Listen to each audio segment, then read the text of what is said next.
It's against my programming to impersonate a deity. Thank the Maker. This oil bath is going to feel so good. A lot of people might not know this, but truth is there are no verses in the Bible. That's right. No verses. It might sound crazy, but truth is, when the Bible was written, it was not written in verses. These were separate books written by separate people at separate times.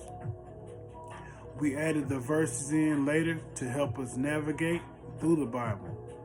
But since we've done this has helped a lot of people to take take the Bible out of context.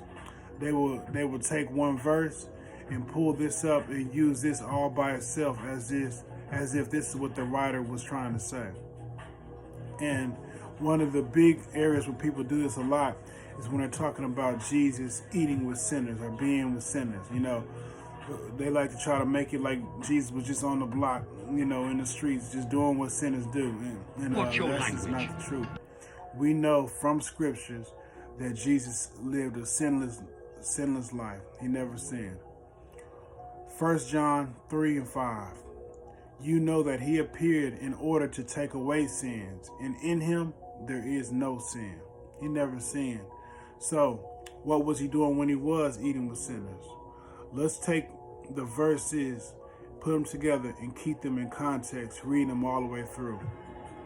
Luke 5:29 through 32.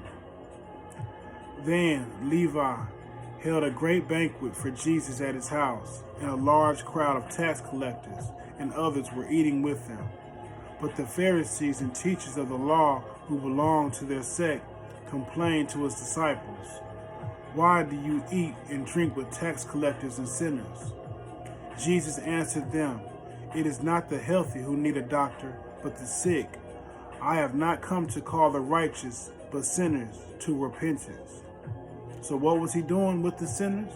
Calling them to repentance. You know, a lot of people, they like to call Jesus and God, which are the same, nothing but love. And true, that is, he is filled with nothing but love. He is the standard of love. But people get confused with love and make it feel like that love is nothing but acceptance, and that is not what love is. If you have a child that wants to go buy drugs, are you going to accept them buying drugs? Are you going to just go ahead and be a part of that? Are you going to help them buy those drugs? Or are you going to not accept what they want to do? Are you going to want them to change for their own health? It's the same thing Jesus does. And we're called to call people to repentance like Jesus did. Luke 17:3. Be on your guard. If your brother sins, rebuke him. And if he repents, forgive him. James 5:19 and 20.